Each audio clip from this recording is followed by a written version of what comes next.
జమ్మూ కాశ్మీర్లోని పహల్గామ్ బైసరన్ వ్యాలీలో జరిగినటువంటి ముష్కర్ల దాడి తరువాత పాకిస్తాన్కి చెందినటువంటి కొంతమంది ఆర్మీ అధికారులు ఇప్పుడు పాకిస్తాన్ని వీడి ఇతర దేశాలకు వారి కుటుంబ సభ్యులతో కలిసి వెళ్ళిపోతూ ఉన్నారు. దానికి కారణం ఏంటంటే ఉగ్రదాడి తరువాత యావత్ భారత జాతి మొత్తం కూడా రగిలిపోతూ ఉంది.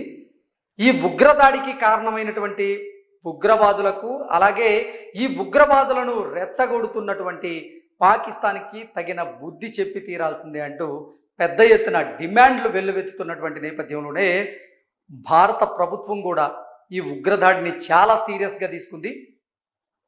కొన్ని కీలకమైనటువంటి నిర్ణయాలు కూడా తీసుకుంది. ఆ నిర్ణయాల్లో భాగంగా సింధు జలాలను పాకిస్తాన్కి వెళ్లకుండా నిలువరించేటువంటి ప్రయత్నం చేసి విజయవంతమైంది.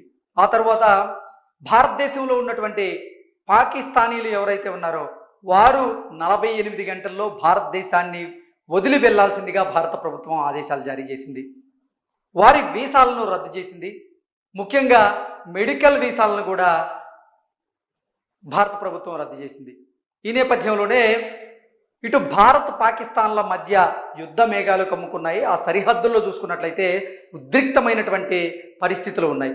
పాకిస్తాన్ ఇప్పటికీ ఉగ్రదాడి తరువాత భారత్ను పదే పదే రెచ్చగొట్టేటువంటి ప్రయత్నం చేస్తూ ఉంది, కవ్వింపు చర్యలకి పాల్పడుతూ ఉంది. వీటన్నింటినీ గమనించినటువంటి పాకిస్తాన్ ఆర్మీ చీఫ్తో పాటుగా పాకిస్తాన్ ఆర్మీ అధికారులు కొంతమంది వారి కుటుంబ సభ్యులతో కలిసి వారు పాకిస్తాన్ని వదిలి ఇప్పుడు ఇతర దేశాల్లో తలదాచుకుంటూ ఉన్నారు. వారు ఏ దేశానికి వెళ్ళారు, ఎవరెవరు పాకిస్తాన్ని వదిలి వెళ్ళారనేది ఒక్కసారి మనం విశ్లేషణ చేసుకునేటువంటి ప్రయత్నం అయితే చేద్దాం. ఇక్కడ మనం కనుక చూసుకున్నట్లయితే బాబా బనారస్ గారి ఈ ట్వీట్ ప్రకారంగా amid increasing tension between India and Pakistan after Pahalgam terror attack, families of Pakistan army chief general Asim Munir, అలాగే DG ISPR lieutenant general Asim Malik, వారిద్దరితో పాటుగా సిజేసిఎస్సి జనరల్ షాహిర్ షంషాద్ మీర్జా అంట. వీరు ముగ్గురు కుటుంబాలు ఇప్పుడు పాకిస్తాన్ని వదిలి వారు బ్రిటన్, అలాగే న్యూజెర్సీ బ్రిటన్లో వారి కుటుంబాలను అక్కడ పెట్టేటువంటి ప్రయత్నం చేశారు. వీరు పాకిస్తాన్ని వదిలి న్యూజెర్సీలో బ్రిటన్లో తలదాచుకునేటువంటి ప్రయత్నం చేస్తూ ఉన్నారు. నిన్న మొన్నటి వరకు మనం చూసుకున్నట్లయితే ఈ ఉగ్రదాడిని భారతదేశంతో పాటుగా యావత్ ప్రపంచ దేశాలన్నీ కూడా ముక్తకంఠంతో ఖండించాయి. ఈ విషయంలో ప్రత్యక్షంగా పరోక్షంగా భారత్కి యుఎస్ మద్దతు తెలపనప్పటికీ అమెరికా అధ్యక్షుడు డొనాల్డ్ ట్రంప్ మాత్రం ఈ ఉగ్రదాడిని ఆయన ఖండించి భారత్కి పాకిస్తాన్కి మధ్య కాశ్మీర్ విషయంలో ఎన్నో దశాబ్దాల కాలంగా గొడవ జరుగుతుంది. ఆ సమస్యను ఆ రెండు దేశాలు మాత్రమే పరిష్కరించుకోవాలి అంటూ ఆయన కొన్ని వ్యాఖ్యలు చేయడం జరిగింది. ఆ వ్యాఖ్యలు కూడా ఇప్పుడు తీవ్ర దుమారాన్ని అయితే రేపుతూ ఉన్నాయి. దానికి కారణం లేకపోలేదు. అసలు ఈ ఉగ్రదాడికి అమెరికాకి సంబంధం అన్నట్లుగా ఒక ప్రచారం కూడా జరుగుతోంది. ఈ ఉగ్రదాడి చేయించింది అమెరికానే, అమెరికాకి సంబంధించినటువంటి ఈ ఎక్విప్మెంట్ని, మిషనరీని, ఈ గన్స్ ఏవైతే ఉన్నాయో వాటిని పాకిస్తాన్కి అమ్మేందుకు ఇప్పుడు అంటే చైనాని కాదని పాకిస్తాన్కి ఇచ్చేందుకు ఇప్పుడు అమెరికా ప్రయత్నం చేస్తుంది. అందులో భాగంగానే ఈ ఉగ్రదాడి జరిగింది అన్నట్లుగా ఒకంత ప్రచారం కూడా జరిగింది. ఈ నేపథ్యంలోనే అమెరికాకు సంబంధించినటువంటి విదేశాంగ శాఖలో పనిచేసేటువంటి కొంతమంది అధికారులు, అలాగే కొంతమంది మంత్రులు, ఇటుపోతే అమెరికా అధ్యక్షుడు డొనాల్డ్ ట్రంప్ ఈ ఉగ్రదాడిని అయితే ఖండించారు కానీ భారత్కి అయితే మద్దతు తెలుపుతున్నట్లుగా ఎక్కడా ప్రకటించట్లేదు. అయితే డొనాల్డ్ ట్రంప్ మాత్రం ఒక విషయంలో క్లియర్గా చెప్పేశారు, ఇది మేము ఖండిస్తున్నాం, ఈ ఉగ్రదాడిని మేము ఖండిస్తున్నాం తప్ప ఇది జమ్మూ కాశ్మీర్ విషయంలో దశాబ్దాల కాలంగా భారత్కి పాకిస్తాన్కి మధ్య జరుగుతున్నటువంటి ఒక గొడవ, మేము ఇన్వాల్వ్ కాము అంటూ ఆయన పరోక్షంగా చెప్పేశాడు.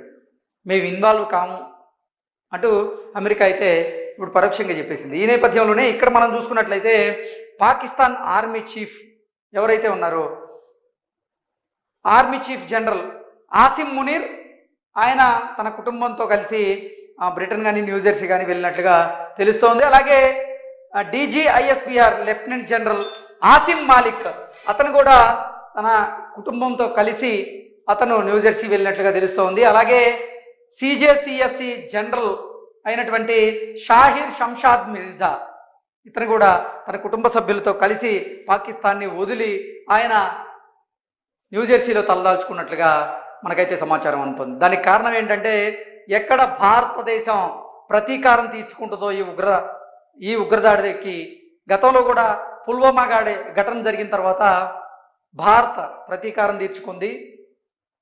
పాకిస్తాన్ మీద సర్జికల్ స్ట్రైక్స్ చేసి ఆ ఘటనకి ప్రతీకారం తీర్చుకున్నటువంటి నేపథ్యంలోనే ఇప్పుడు ఈ పెహల్గాం ఘటన ఏదైతే ఉందో దానికి కూడా భారతదేశం ఖచ్చితంగా ప్రతీకారం తీర్చుకుంటుంది. కాబట్టి మనం పాకిస్తాన్లో ఉండడం ఇప్పుడు అంత సేఫ్ కాదు అని భావించి ఈ ఆసిఫ్ మునీరు అలాగే ఆసిమ్ మాలిక్ షహీర్ షంషాద్ మిర్జా వీరు ముగ్గురు కూడా తన కుటుంబ సభ్యులను తీసుకొని పాకిస్తాన్ని వదిలైతే ఇప్పుడు ఇతర దేశాల్లో తలదాచుకుంటున్నారు. అంటే పాకిస్తాన్ ఆర్మీలో పనిచేసేటువంటి అధికారులతో పాటుగా ఇప్పుడు పాకిస్తాన్లో ఉన్నటువంటి కొంతమంది బిజినెస్ మ్యాన్లు కూడా పాకిస్తాన్ని వదిలి ఇతర దేశాలకు వెళ్ళిపోతున్నారు అన్నట్లుగా కొన్ని వార్తలు కూడా మనం చూసాం. ఎందుకంటే పాకిస్తాన్లో ఇప్పుడు ఉండడం అంత సేఫ్ కాదు అని భావించారు. రెండు దేశాల మధ్య యుద్ధం తలెత్తితే ఇబ్బందులు తప్పవని భావించారు. కొంతమంది బిజినెస్ మ్యాన్స్ అయితే పాకిస్తాన్ని వదిలి ఇప్పుడు వెళ్తున్నటువంటి పరిస్థితి ఉంది. నిన్న మొన్నటి వరకు ఒక ప్రచారం అయితే జరిగింది.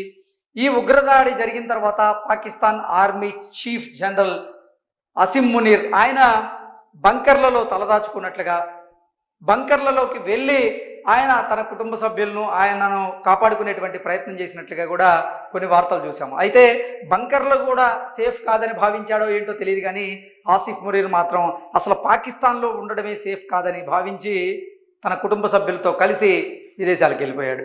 సో ఇలా ఒకటి కాదు రెండు కాదు పాకిస్తాన్లో ఉన్నటువంటి ఆర్మీ అధికారులు ఎవరైతే ఉన్నారో ఒకరి తర్వాత ఒకరు వారు పాకిస్తాన్ని వదిలేటువంటి ప్రయత్నం చేస్తూ ఉన్నారు. అంటే ఈ ఉగ్రదాడి తరువాత పాకిస్తాన్లో ఉన్నటువంటి ఆర్మీ అధికారులు ఎంతగా భయపడుతున్నారో